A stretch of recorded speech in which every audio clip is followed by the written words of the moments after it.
E aí, tudo bem? Imagina você nos anos 80 e 90 lendo uma HQ com o Namor, o príncipe submarino. De repente você é transportado para 2022 e assiste ao filme Pantera Negra Wakanda para Sempre, que traz a estreia do Namor no cinema. Depois de produções que frustraram a audiência esse ano, será que a Marvel acertou nesse filme, que é uma grande homenagem ao Chadwick Boseman? Bem-vindo ao HQ que eu lia e o filme que eu vi. Antes da gente começar, curte o vídeo, se inscreve no canal, clica no sino, pede para receber todas as notificações e compartilha, mostra para quem você sabe que vai curtir, joga no WhatsApp aí para a galera conhecer mais o nosso trabalho aqui. E coloca um comentário aqui embaixo, isso é muito importante também, para a gente saber o que você pensa, o que você tem de sugestão. Para quem está vendo pela primeira vez esse quadro, primeiro eu vou mostrar algumas HQs importantes com algum personagem do filme que saíram no Brasil até o ano 2000. Não que saíram até o ano 2000, histórias que foram publicadas nos Estados Unidos até o ano 2000. Podem ser republicações mais recentes, mas sempre de material clássico. Depois eu falo dos personagens do filme como são nas HQs. Em seguida vou comparar a história do filme com a das HQs. E por fim, eu vou dar minha opinião sobre que obra é mais relevante, interessante, as HQs clássicas ou o filme. Vou mostrar algumas coisas que eu tenho com o Namor. A revista mais antiga que eu tenho com o Namor é o Tocha Humana 8 da Block de 1975. É a primeira aparição do Namor depois da criação do universo Marvel na revista do Quarteto Fantástico. O Tocha Humana encontra o príncipe submarino desmemoriado, vivendo como um indigente em Nova York. História republicada em Origens dos Super-Heróis Marvel 1 de abril de 1994 e na Biblioteca Histórica Marvel Quarteto Fantástico 1 da Panini em 2007. Foi republicada recentemente na coleção clássica Marvel 2 de 2021. Incrível Hulk 40 de abril de 1986, uma fábula do Namor em que um cavalo que ia morrer afogado é transformado por Netuno em um cavalo marinho. Superaventuras Marvel 63 de 1987, Namor tenta livrar Marina da influência maligna do Mestre do Mundo. Essa história vai ser republicada em breve no ônibus da Tropa Alpha da Panini. O Incrível Hulk 69 de abril de 1989, Namor, Hércules, Homem de Ferro e Magnum tentam deter o Hulk, que totalmente irracional após ter sido separado de Bruce Banner, estava destruindo o Novo México. História republicada em Hulk Batismo de Fogo da Panini, de 2022. Capitão América 141 de abril de 1991. Namor, agora um membro dos Vingadores, participa do final da saga Guerras Secretas 2. Capitão América 145. Namor, Vingadores e Tropa Alpha invadem a Atlântida para resgatar Marina das mãos de Atuma. Capitão América 156 de 1992, uma nova formação dos Vingadores com Namor como membro. Super Almanac Marvel 8 de 1993, tem início a saga Ataques Atlantes com Namor e todos os heróis enfrentando Atuma. Capitão América 171 de 1993, Namor enfrenta o Capitão América durante a saga Atos de Vingança. Grandes Heróis Marvel 42, começa a nova fase do Namor com argumento e arte de John Byrne. Histórias republicadas na coleção vermelha da Salvat 20 de 2015. Coleção histórica Marvel Super Vilões Unidos 1 da Panini de 2016, Namor vs Doutor Destino. Coleção histórica Marvel Os Defensores 3, uma edição dedicada a histórias clássicas do Namor desenhadas por John Buscema. Coleção de clássicos da Salvat 23 em algarismos romanos, primeiras aparições dos Defensores. E coleção vermelha da Salvat 67 de 2017, histórias dos invasores durante a Segunda Guerra Mundial.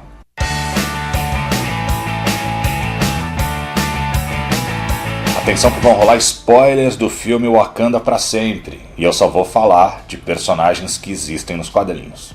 Eu já falei sobre a Shuri de Letitia Wright, a Nakia de Lupita Nyong'o, a Okoye de Danai Gurira, o M'Baku de Winston Duke, a Rainha Ramonda de Angela Bassett e o Eric Killmonger de Michael B. Jordan no vídeo A HQ que eu lia e o filme que eu vi, Pantera Negra. Tem cards aqui se você ainda não assistiu.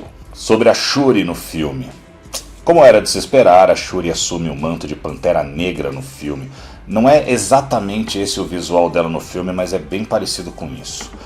Colocar a Shuri como a nova Pantera não era uma coisa que eu faria. Primeiro por ser uma coisa muito óbvia, segundo porque a Letitia Wright é muito magrinha, não tem físico de heroína. Eu preferia ver, por exemplo, a Lupita assumindo o manto, mas claro, para ser Pantera Negra tem que ser da família real, ou vencer o rei em combate. O que eu gostaria mesmo que acontecesse no filme é que a gente descobrisse que o Killmonger estava vivo, em uma câmara de hibernação igual aquela que o Bucky ficou, e ele assumisse o manto. Ele teria que lidar com o instinto assassino dele e se tornar um rei mais nobre e mais humano, como o T'Challa era. Pois é, não acontece isso, mas acontece uma coisa que tem a ver com isso, e eu já falo dela. E outra coisa legal que acontece é na única cena pós-créditos do filme. O T'Challa continua no MCU, mas é o filho do rei T'Challa com a Nakia, que pode vir a ser um novo Pantera Negra do MCU daqui a uns 10 anos. Gostei da Shuri ter que lidar com esse conflito entre se vingar e agir com nobreza. Eu acho que torna para os fãs mais fácil dar as boas-vindas a ela como uma nova Pantera Negra. Sobre a Nakia no filme, embora a presença da Lupita no filme a princípio pareça não tão relevante, no fim a gente vê que é essencial. Ela dá continuidade ao legado do Pantera Negra por meio do seu filho, o Príncipe T'Challa. Sobre a Okoye no filme, a personagem tem um arco interessante. Ela falha em salvar Shuri das mãos de Namor, é destituída do seu cargo, mas consegue se redimir usando o traje tecnológico Anjo da Meia-Noite projetado por Shuri. Sobre o M'Baku no filme, o personagem se mostra ainda impetuoso, mas muito mais sábio. Eu gostei da evolução do Homem-Gorila do MCU. Sobre a Rainha Ramonda no filme, a Angela Bassett assume a frente de Wakanda com maestria no lugar de T'Challa e é mostrada como uma regente justa, mas enérgica e machucada com a perda do filho. Ela morre vítima do ataque de Namor. Acredito que isso já devia estar na versão do roteiro feita antes da morte do Boseman. Após a morte dele, se tornou um fardo ainda maior para Shuri lidar com a perda de toda a sua família, mas funcionou para torná-la, em princípio, uma Pantera Negra mais vingativa. Sobre o Killmonger no filme, a coisa parecida com o que eu tinha pensado envolvendo o Killmonger é que quando a Shuri bebe a erva sintética que fabrica para obter os poderes do Pantera Negra, ao invés de ver o T'Challa e a sua mãe no mundo espiritual, ela vê o Killmonger, que pergunta para ela se ela vai ser nobre como o T'Challa ou vai buscar vingança pela morte de Ramonda como ele faria. A Shuri entende isso como um chamado para realizar sua vingança. Ela vira meio que um Killmonger por um tempo. Achei uma solução legal de roteiro, porque os espectadores também ficam torcendo para ela se vingar. Já falei sobre o Everett Ross de Martin Freeman no vídeo HQ que eu lia e o filme que eu vi, Capitão América Guerra Civil. Sobre o Everett Ross no filme. Ele continua como o aliado branco de Wakanda, mas a gente descobre algo interessante sobre o passado dele. A gente já vai falar disso a seguir. E já falei sobre a Valentina Allegra de Fontaine, da Julia Louis-Dreyfus, no vídeo A HQ que eu lia e o filme que eu vi, Falcão e o Soldado Invernal. Sobre a Valentina nesse filme, a gente descobre aqui que a Valentina é uma diretora da CIA e é ex-mulher do Everett Ross. Agora, por que ela está recrutando heróis, entre aspas, para formar uma equipe que vai ser os Thunderbolts, permanece um mistério. Tinha um grande boato de que a gente teria o Doutor Destino nesse filme. Não tem, mas teve a volta da Valentina, que eu não sabia que ia aparecer. A Coração de Ferro é interpretada por Dominique Thorne, a primeira aparição da Coração de Ferro. A Riri Williams aparece pela primeira vez em um cameo em Invincible Iron Man 7 de 2016. A primeira aparição total da Riri acontece em Invincible Iron Man 9, também de 2016, e ela aparece pela primeira vez como Coração de Ferro em Invincible Iron Man 6 de 2017. Ela foi criada por Brian Michael Bendis e Mike Deodato. A Invincible Iron Man 7 foi publicada no Brasil em Homem de Ferro 4 da Panini em 2017. A Invincible Iron Man 9 saiu em Homem de Ferro 5 no mesmo ano e a Invincible Iron Man 6 saiu em Homem de Ferro de 2018. Nas HQs, Riri Williams é uma garota de 15 anos com QI de gênio que cria uma armadura semelhante à do Homem de Ferro usando material roubado do campus do MIT, onde ela estudava. Ela acaba se tornando uma super-heroína com o endosso do próprio Tony Stark. No filme é a mesma coisa, ela é um gênio e cria uma armadura na faculdade usando tecnologia da Stark, mas ela também cria um detector de vibranium, que é usado pelo governo americano para encontrar o metal no fundo do mar no reino escondido do Namor, que decide que a Riri deve ser morta. Mas a Shuri decide protegê-la, o que desencadeia um conflito entre Wakanda e Talocan. A Riri Williams era um personagem com quem eu não simpatizava muito. Uma menina tão genial quanto Tony Stark que surgiu do nada, aquela história da inclusão feita de uma forma não tão orgânica e criativa e sim mais forçada. Mas no filme ela está totalmente integrada à trama, não está lá jogada só para apresentarem um personagem novo, e a armadura é legal, parece até um pouco um personagem de Tokusatsu. A Aneka é interpretada por Michaela Coel. A primeira aparição da Aneka foi em Black Panther 8 de 2009. A personagem foi criada por Jonathan Maberry e Will Conrad. Essa história está inédita no Brasil. Nas HQs, a Aneka é uma instrutora de Dora Milajes que é condenada à prisão pela rainha Ramonda por matar um chefe de um vilarejo que maltratava mulheres. Ayo acha injusta a sua prisão e a salva, usando a armadura Anjo da Meia-Noite. As duas se rebelam contra Wakanda. No filme, Aneka é uma Dora Milaje, assim como Ayo, e assim como nos quadrinhos, as duas são um casal. Namor.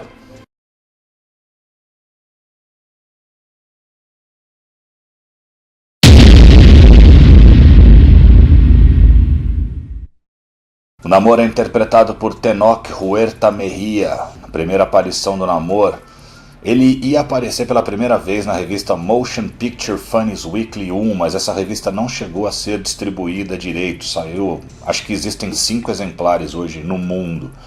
Mas a história acabou sendo impressa de novo em Marvel Comics 1 de 1939. O personagem foi criado por Bill Everett. A última vez que essa história foi publicada no Brasil, Álbum Juvenil 2 da Gibizada de 1987. O Panini podia publicar de novo, né? Nas HQs, Namor surgiu antes do universo Marvel, na Era de Ouro, pela Timely, a editora que viria a se chamar Marvel anos depois. Ele surgiu bem antes do Aquaman, com quem é muitas vezes comparado, e a origem dos dois é bem parecida. Ele é filho de Leonard Mackenzie, um capitão em um navio que encontra a princesa Atlante Fan e se apaixona por ela. O filho deles nasce com a pele rosada de um humano ao invés da azul dos Atlantes, mas também tem orelhas pontudas e asas nos tornozelos. Em seus primeiros anos, Namor é mostrado como uma espécie de vilão, atacando a superfície da Terra para destruí-la. Mas durante a Segunda Guerra Mundial, une forças com outros heróis como Tocha Humana e depois, retroativamente, cria uma equipe chamada Invasores com Capitão América, Tocha e outros heróis para acabar com a ameaça nazista. Após o surgimento do universo Marvel com a revista do Quarteto Fantástico, Namor é trazido de volta e mais uma vez ataca a humanidade. Mas tempos depois se torna mais tolerante e se une a equipes como os Defensores e os próprios Vingadores. No filme, a origem e a aparência do Namor e do seu povo foram bastante alterados, mas de uma forma bem criativa.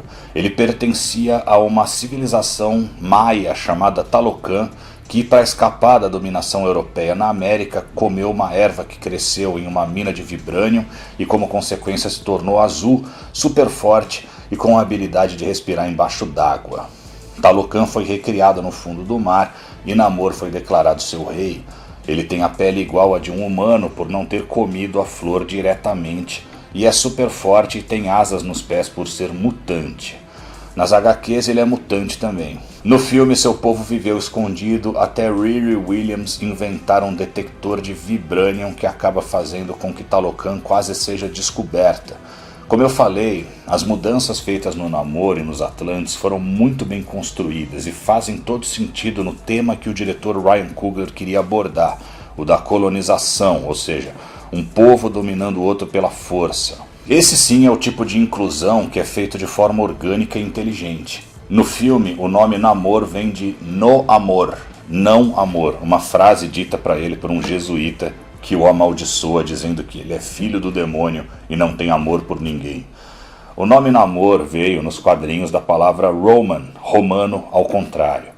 O Namor ainda é um cara super poderoso e cheio de ódio no nível do personagem das HQs.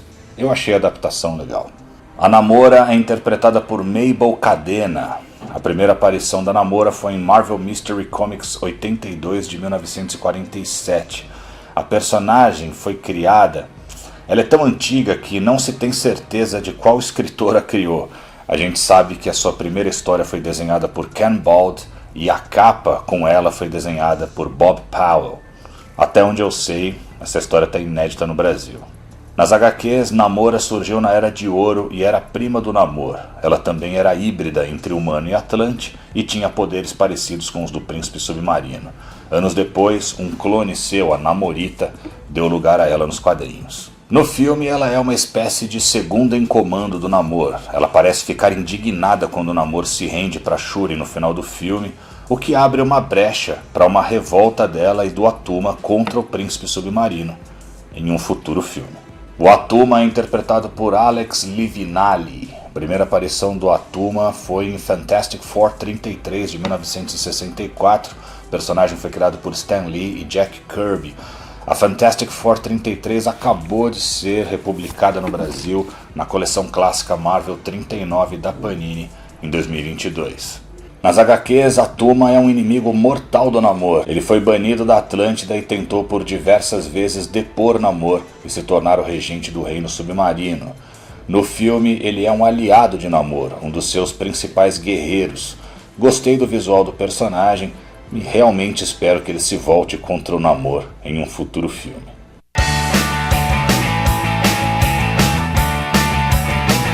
T'Challa, o Pantera Negra, morre de uma misteriosa doença.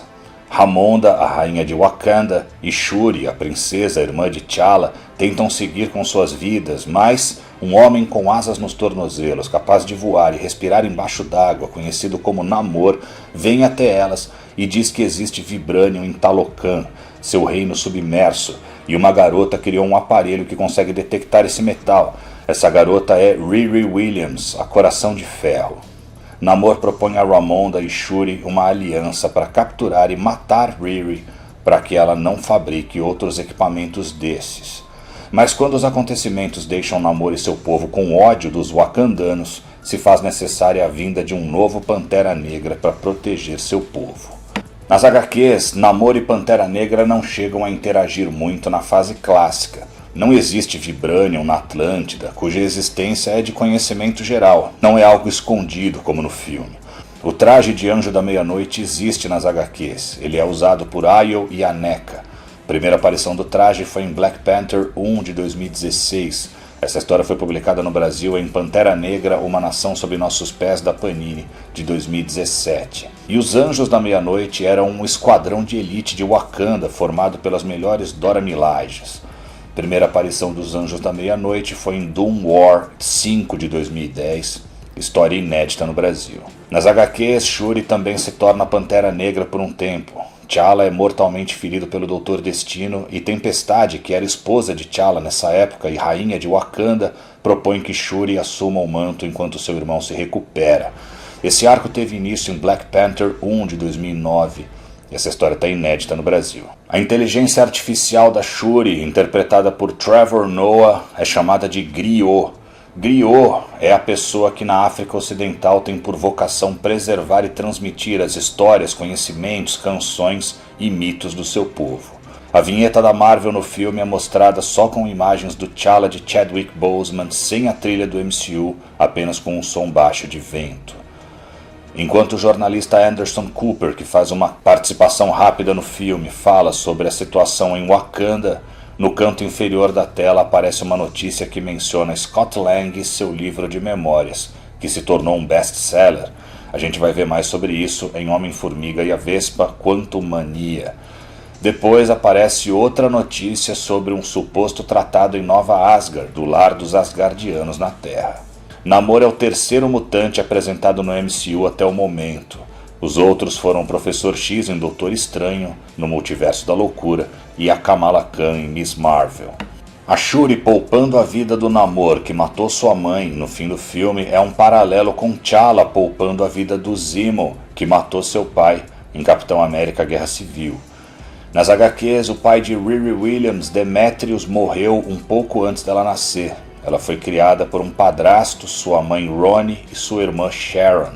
No filme, diferente dos quadrinhos, ela diz que tem um irmão.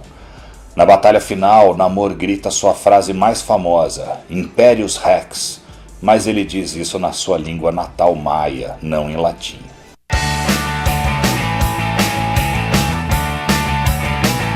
O que é mais legal, as HQs clássicas do Namor ou o filme Pantera Negra Wakanda para Sempre? De novo, e acho que agora em quase tudo que foi lançado pela Marvel, a gente caiu naquela guerra de narrativas rasa e polarizada, mesmo antes do filme sair. Fizeram um namoro mexicano, então não vou nem ver o filme. E muitas dessas pessoas que dizem que não vão ver o filme continuam falando mal, mesmo sem ver. Eu nem vou perder muito tempo com isso, eu já quero tirar isso da frente, então vamos lá. Pessoal, é fato que mais de 90% das produções em Hollywood, não só da Marvel, vão seguir a agenda progressista. Não dá para esperar outra coisa. Se você não curte essa agenda, ou tente se divertir como puder, sem se ater tanto a isso, ou não veja mais filme.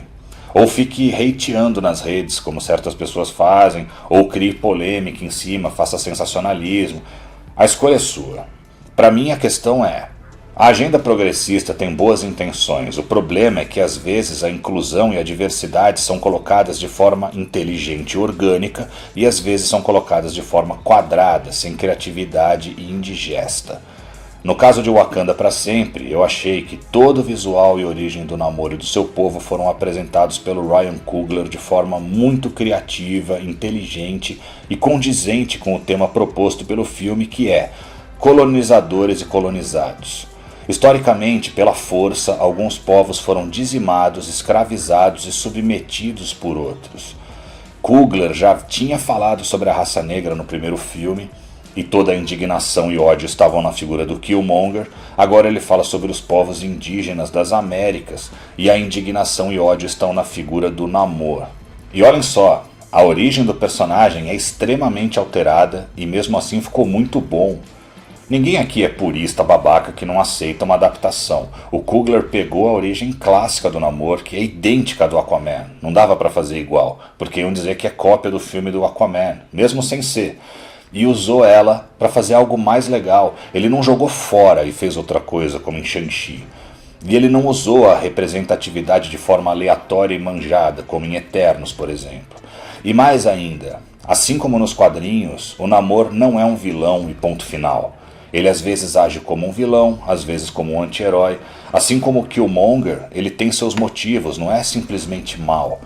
O Coogler merece os parabéns pelo trabalho que ele fez e como ele conseguiu emocionar a gente sem cair na pieguice, pelo contrário, ao prestar as homenagens ao Boseman que a gente sabia que ia ter. A gente ouve por aí alguns críticos, entre aspas gigantes, dizendo aí: não é porque o cara morreu que a gente vai passar pano pro filme. Mas ninguém tá pedindo para passar pano. Ou será que esse argumento que você usa é só para justificar que você sempre vai falar mal desses filmes por causa da sua posição política e para não perder likes da sua audiência? Mas o filme é perfeito? O filme é muito bom, mas tem pequenos problemas, Como já aconteceu mais de uma vez no MCU, um personagem é empalado, ou seja, uma lança atravessa a barriga da Shuri e vai parar do outro lado das costas dela. Ela arranca da barriga e continua lutando, sai pulando.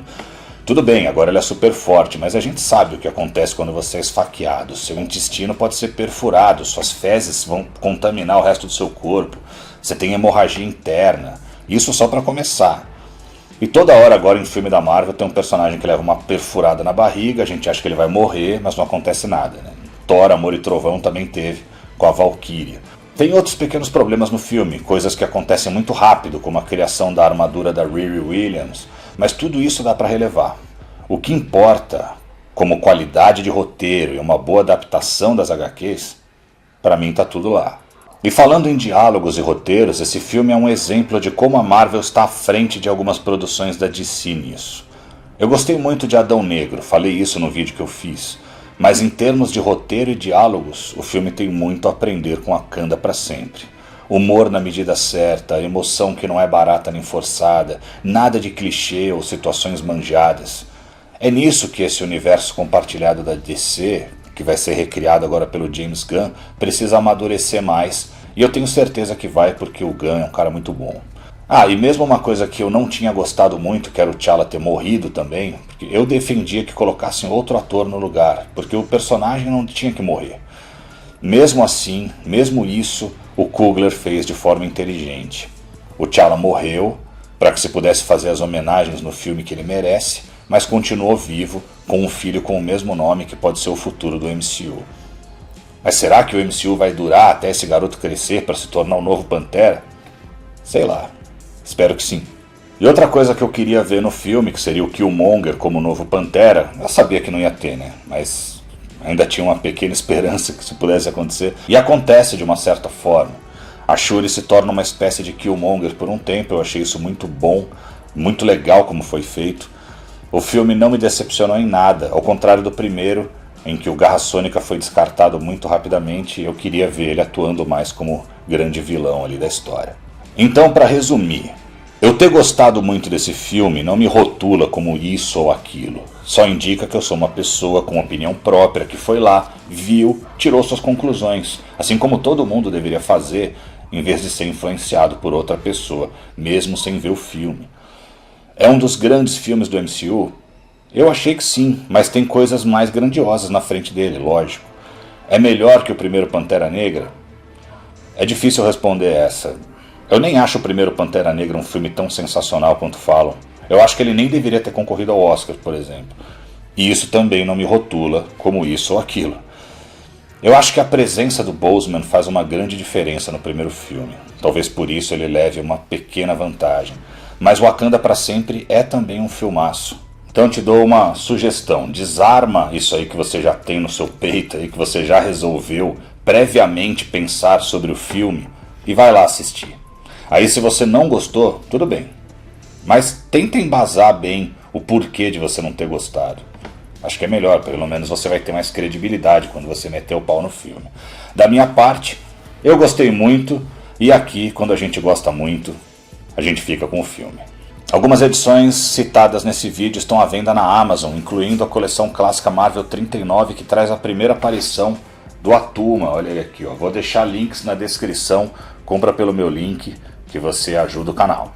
Por hoje é só, nas próximas semanas, semana que vem tem primeiras aparições X-Men, estreia a nova fase do quadro Formações, mostrando as primeiras aparições dos principais personagens do universo mutante. Depois tem Assistindo HQ, X-Men e Novos Titãs, tudo o que você precisa saber, a saga dos X-Men. E o próximo HQ que eu li e o filme que eu vi, eu não sei ainda se eu vou fazer do especial de Natal dos Guardiões da Galáxia. Eu só vou fazer se introduzir novos personagens ou alguma coisa muito interessante das HQs. Se eu não fizer, o próximo HQ que eu lia deve vir só em 2023 e deve ser em fevereiro, com Homem-Formiga e a Vespa, Quantumania ou Quantumania. Até lá!